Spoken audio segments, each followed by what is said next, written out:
This is Townsquare Sunday on 1420 WBSM, the place where people come together to talk about the good things happening in and around New Bedford. Come together right now. Oh. And now, the moderator of Townsquare Sunday, Jim Phillips. And a good Sunday morning to you. I'm Jim Phillips. This is Townsquare Sunday, a public affairs program heard every Sunday at this time, highlighting organizations and individuals working to make the South Coast a better place to live. This week, two gentlemen who truly work every day to bring out the best in all of us. Reverend David Lima is the Executive Director of the Greater New Bedford Interchurch Council. I should say Executive Minister of the Interchurch Council. And Rabbi Raphael Cantor of the Tifereth Israel Synagogue. They've been spending some time lately talking with the people about acceptance, tolerance, understanding. Welcome to you both. Great to be here. Yeah, thank you.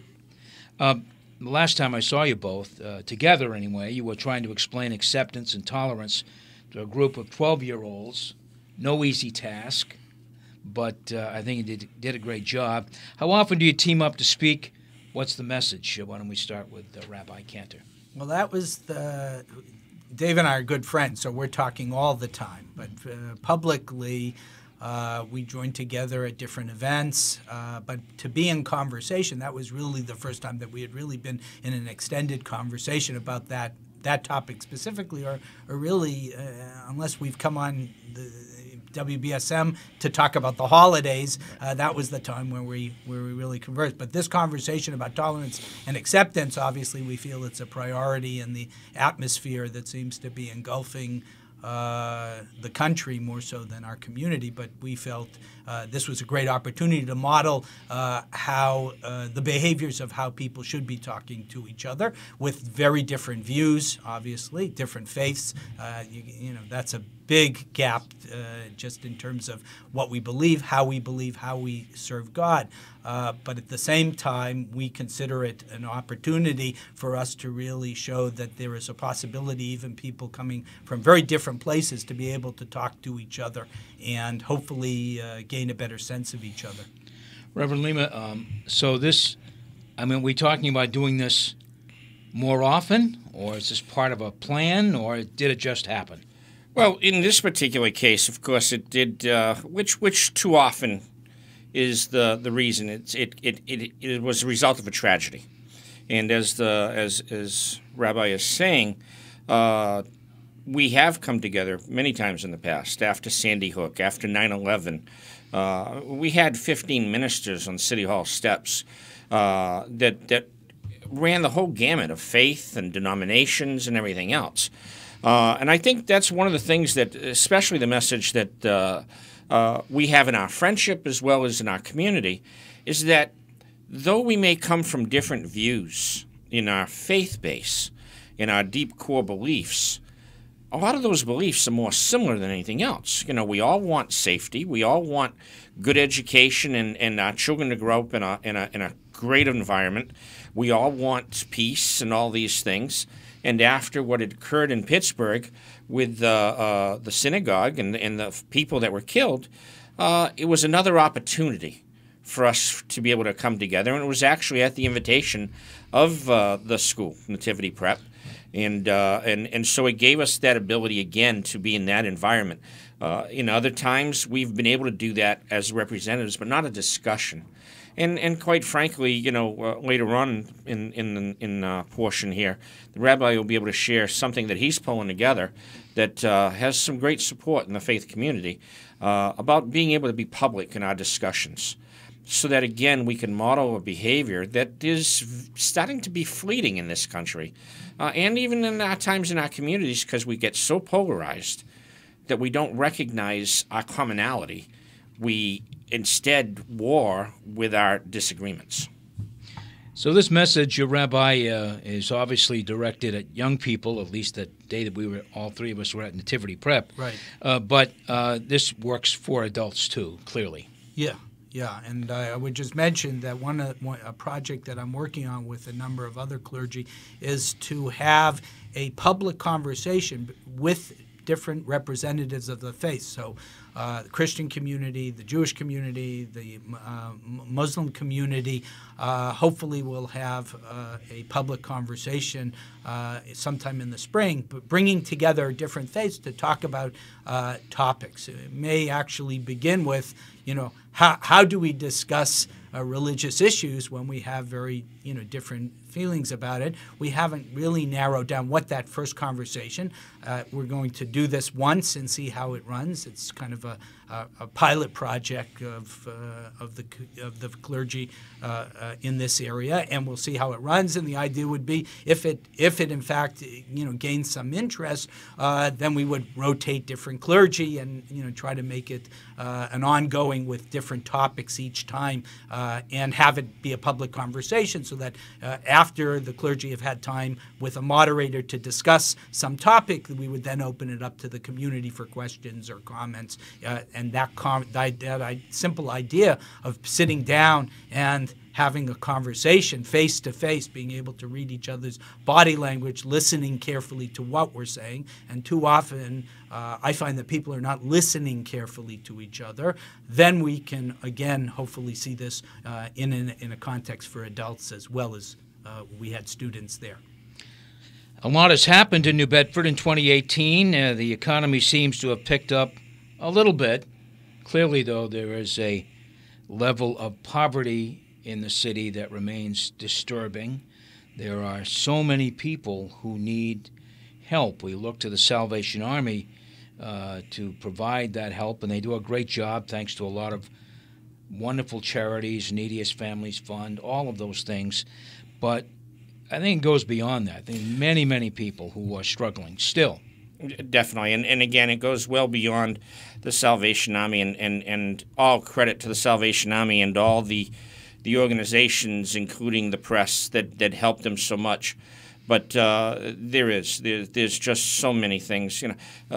Things like mobile ministries, the canteen truck that goes out and feeds people every night. One side is food, the other side is clothing, because a lot of it is homeless, but some of it is the working poor that they actually have jobs, but their rent, which has increased big in this city, is causing a gap in their food supplies. So they go and they'll get some food, and they may need some extra clothing.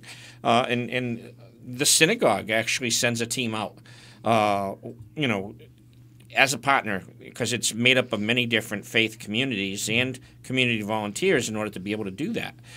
You have the shelters. We've got the cold weather shelter now happening, which is already opened this year before we even reached January. We've already opened up 16 nights this season. And then you got the various pantries and everything else. There's a lot of work that's being done on a continuous basis.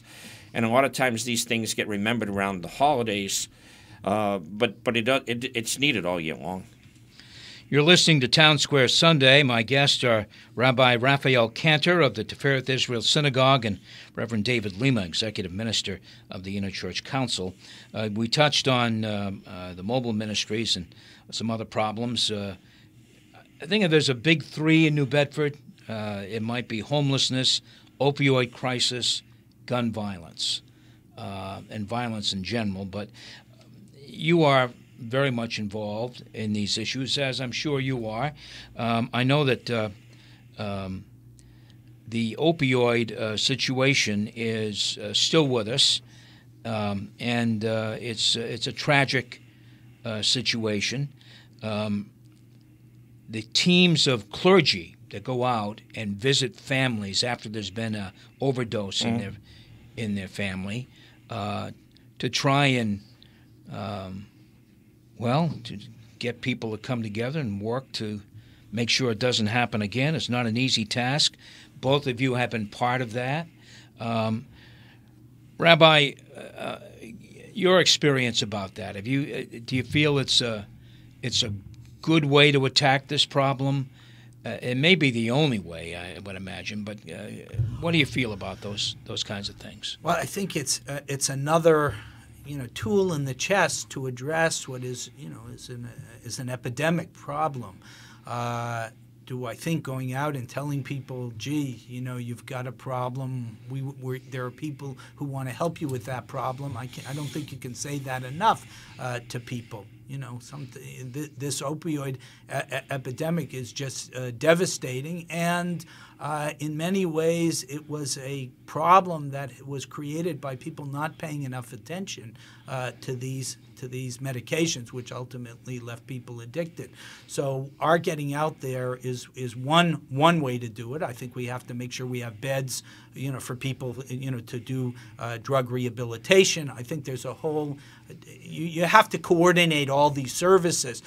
If someone has a drug problem and they need rehabilitation, who's going to support their families while they're trying to kick a habit? There has to be financial support for families. There's all sorts of ways, all sorts of things that need to be coordinated. So I see this as a multi-pronged approach to a very difficult problem.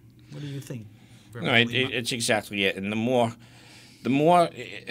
one of the biggest things we have to do is not just try to help the folks that need the help, but also try to help raise awareness and try to defeat the shame and the stigma that exists.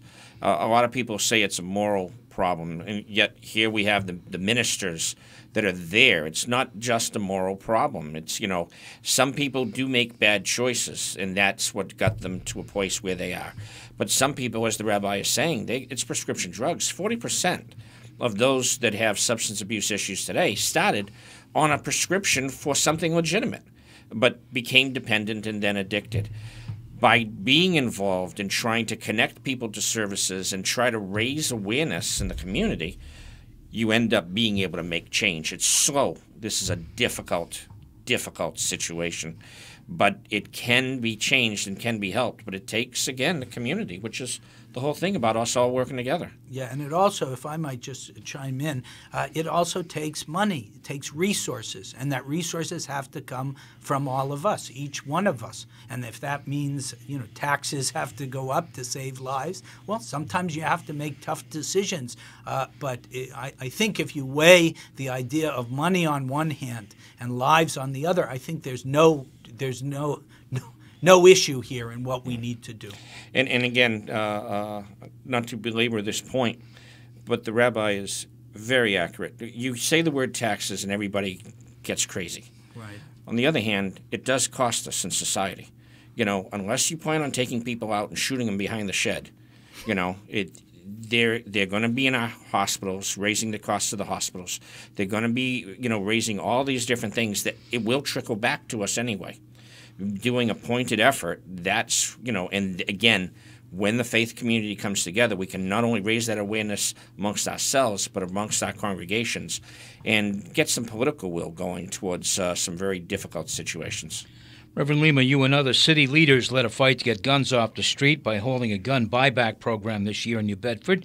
People who turned in a firearm received a free grocery card. Mm-hmm. There's been some debate about the effectiveness of these programs, that the guns are old, that basically people just want to get these things out of the house.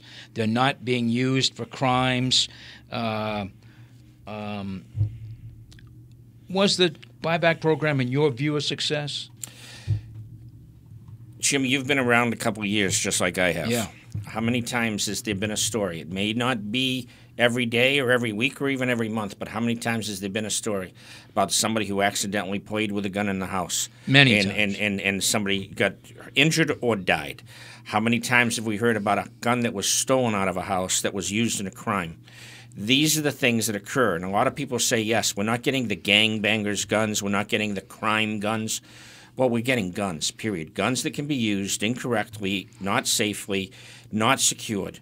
We're actually proud of the effort that took place. In fact, we were discussing it just yesterday in a string of emails because Boston just held one. Boston, who has a community of over 600,000 people, and they only took in 54 guns. And when they did their gun exchange, we took in almost over 100 guns. Bottom line is, it's not about are we getting the right gun. We're raising awareness again. We gave out hundreds of gun locks so that people could secure what they had. It's about raising awareness, building that safety, and helping our community be safer. Rabbi, the Jewish community, the entire city was shocked this year by the mass shooting at a synagogue in Pittsburgh.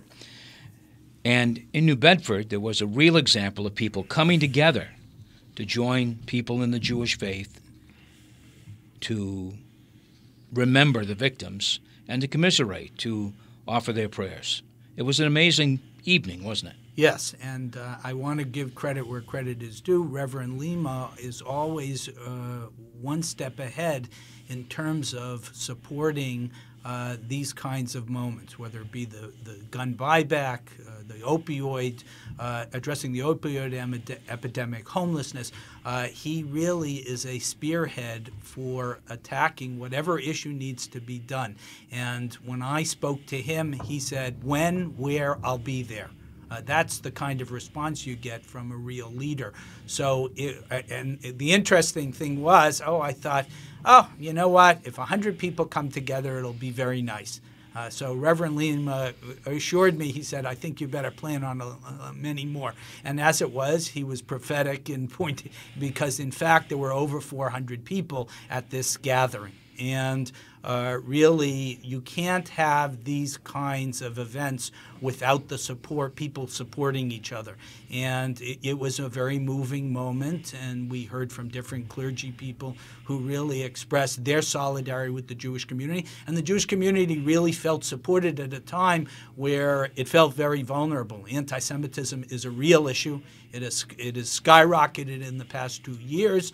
And the fact is that when this event happened in Pittsburgh, it may seem very far away from the South Coast, but for the Jewish community here, it felt very close to home. And thereby, when the community came together, I know that it was a really healing for the anxiety that we experienced as a community with this attack, which was on us, at least symbolically. We're close on time here, Reverend Lima. Your hope for 2019 for the South Coast? Something? A continuing belief that we can overcome all that we face when we do it together. Cross all boundaries. Recognizing each other as human beings that have worth. Despite our titles, despite our brands, our colors, our languages. The fact of the matter is every human being has worth, and every human being has an ability to make a difference. And we all need to work together to recognize that. Rabbi? I would say we all need to have hope and never, ever allow cynicism to corrode our view of the world. We need to look at the world and say it is a place where we can make a difference, and hopefully in 2019 we will do so. Amen. Best holiday wishes to both of you, Reverend David Lima, Rabbi Raphael Cantor.